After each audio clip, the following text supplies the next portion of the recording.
Hipoglicemia. Você sabe o que essa palavra significa? Isso te causa um pouco de medo, apreensão? Conhece alguém que já teve, já presenciou alguém com hipoglicemia? No vídeo dessa semana eu vou falar um pouquinho sobre isso. Não esqueça de ir lá no nosso canal, se inscrever e ativar o sininho para você receber as notificações dos nossos novos vídeos. Olá pessoal, tudo bem? No vídeo dessa semana eu vou falar sobre um assunto interessante, importantíssimo, especialmente na vida daqueles pacientes que fizeram cirurgia bariátrica, que é a hipoglicemia. Pacientes que fizeram cirurgia bariátrica, especificamente aqueles que fizeram bypass, que a gente chama, que é aquela técnica em Fob Capella, costumam apresentar sintomas de hipoglicemia. Há também relatos de pacientes que fizeram a gastrectomia sleeve, que também tem hipoglicemia, mas não há estudos grandes com bastante evidência científica sobre isso. Então, nessa revisão que eu vou fazer hoje, eu vou falar especificamente de evidências sobre hipoglicemia nos pacientes que fizeram bariátrica com bypass. Nesses pacientes, a hipoglicemia ela pode ser severa e comprometer bastante a qualidade de vida, colocando inclusive em risco a saúde do paciente, a sua segurança, tanto para o trabalho quanto no trânsito, devido ao que a gente chama de sintomas neuroglicopênicos. O que é isso? São sintomas do sistema nervoso central em decorrente da falta de açúcar, da hipoglicemia. O paciente pode ter alteração do raciocínio, uma dificuldade cognitiva, alteração do nível de consciência, quedas e até convulsão. Na medicina, a gente usa a tríade de Whipple para definir hipoglicemia. O que é isso? Então, tríade seriam três fatores para a gente definir se esse paciente tem realmente hipoglicemia. Primeiro, o sintoma de hipoglicemia. Começa com sintomas adrenérgicos, taquicardia, tontura, tremores, uma sensação de fome, uma sensação de ansiedade. Segundo componente da tríade, os níveis baixos de glicose no sangue. Então, comprovar que esses sintomas que o paciente está tendo são realmente pelo baixo nível de açúcar. E terceiro item da tríade, esses sintomas melhorarem com a ingesta de açúcar ou de carboidrato.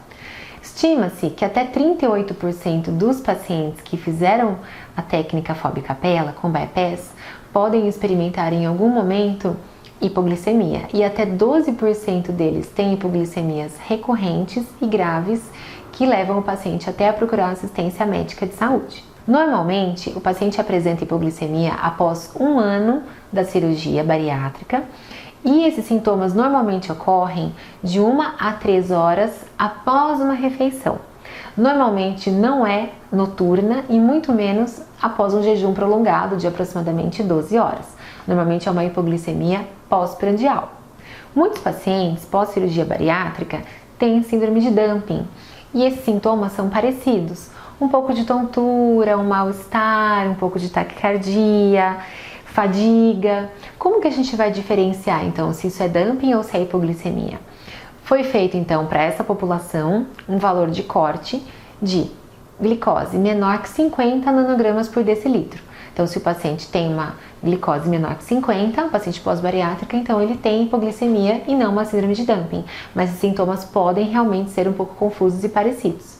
Importante ressaltar que se a gente acha que um paciente tem esses sintomas de hipoglicemia, a gente deve sim pedir para que ele faça o exame de glicose, de glicosimetria capilar ou glicose plasmática no momento do sintoma, o que acaba às vezes não sendo muito prático, né? Muito fácil. Mas nunca jamais pedir um GTT, um teste de tolerância à glicose para um paciente pós-bariátrica para investigar a hipoglicemia. Por quê? Esses pacientes não toleram bem esse teste, eles vão ter dumping e também uma boa parcela da população, estima-se que até 10% de indivíduos saudáveis que não fizeram bariátrica vão sim ter hipoglicemia com 180 minutos no GTT. Então não deve ser um teste que a gente vai pedir para investigar isso. Aí você pode me perguntar, então por que acontece isso em alguns pacientes? Qual é o que a gente chama de fisiopatologia, que é o nome que a gente dá ao porquê? Então, quando o paciente faz o bypass, os nutrientes chegam mais rápido na corrente sanguínea do que no paciente que não realizou. Esses nutrientes chegam rápido e há uma alta secreção de insulina. O pâncreas produz mais insulina do que de um paciente que não fez essa cirurgia. Então a glicose se eleva rapidamente, a insulina se eleva rapidamente e depois dessa refeição pode ou não ter uma grande queda na glicose, uma hipoglicemia em resposta ao pico de insulina que ele teve. Esse aumento na secreção de insulina é mediado por um hormônio que se chama GLP-1, um hormônio cuja produção aumenta bastante com a realização do bypass.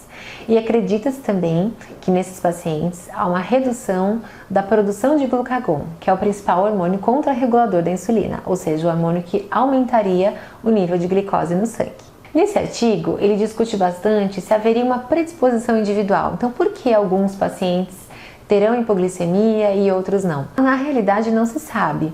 Eles citam que, muito provavelmente, pacientes que vão para a cirurgia com o IMC menor ou aqueles pacientes que têm um exame de hemoglobina glicada mais baixo, ou seja, uma variabilidade glicêmica boa previamente à cirurgia, são pacientes mais propensos a ter hipoglicemia no pós-operatório.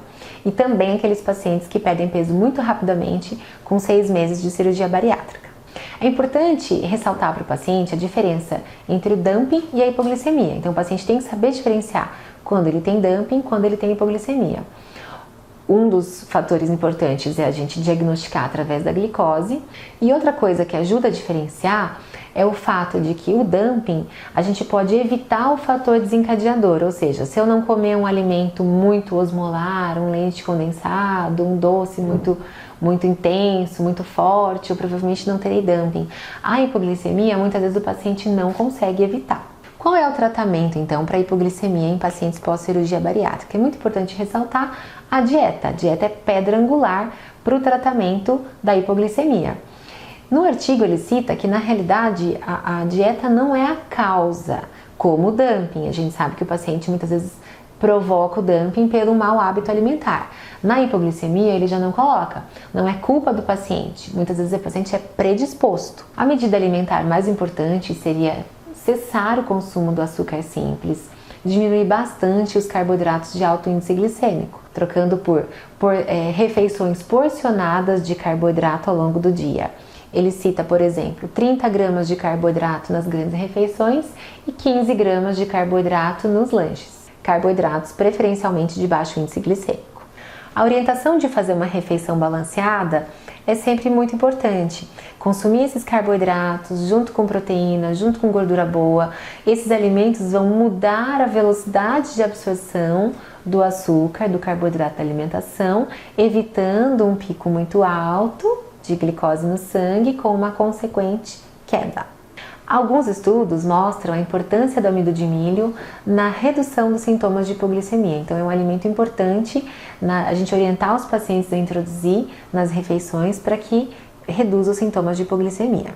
Mastigar bem, comer devagar e evitar líquidos vão melhorar o dumping. Já evitar álcool e cafeína tendem a melhorar a hipoglicemia, porque o álcool e a cafeína diminuem a liberação de açúcar pelo fígado. No momento de hipoglicemia aguda, o paciente deve ingerir de 15 a 20 gramas de carboidrato. Qual o problema? Se ele comer só o açúcar, ele vai ter um pico de glicose e, consequentemente, uma queda depois. Então, ele orienta o quê? Por exemplo, comeu, melhorou, tomou um suco, logo na sequência, ingerir 2 colheres de pasta de amendoim, que é um alimento que tem uma gordura boa e vai manter a glicemia mais estável nas próximas horas. Se o paciente tiver uma hipoglicemia grave e for encontrado desacordado, a família pode utilizar injeção de glucagon, como a gente usa para os pacientes com diabetes tipo 1. Em termos de medicação, o mais amplamente difundido é a carbose, 25 gramas de acarbose nas refeições. Problema da carbose: ela gera muita flatulência e é bem pouco tolerada. Outra medicação citada no artigo é o diazóxido, mas que tem mais efeitos colaterais, retenção de líquido, náuseas, hipotensão, dor de cabeça, então eles também não aconselham. Há uma boa experiência com os análogos de somatostatina, que é o octreotide e o lanreotide, em pacientes com hipoglicemia grave. Conclusão desse artigo: o paciente que fez cirurgia bariátrica nunca deve perder seu acompanhamento médico. Algumas complicações ocorrem no início, outras vão ocorrer só depois de 1 ano da cirurgia. As orientações alimentares são muito importantes e muitas vezes o paciente não está contando com isso. Ele se prepara para fazer a cirurgia, para emagrecer, para ficar bem e não conta que depois de 1 ano da cirurgia ele pode começar a ter efeitos em decorrência dela e sintomas que são extremamente desagradáveis. Um abraço e até mais!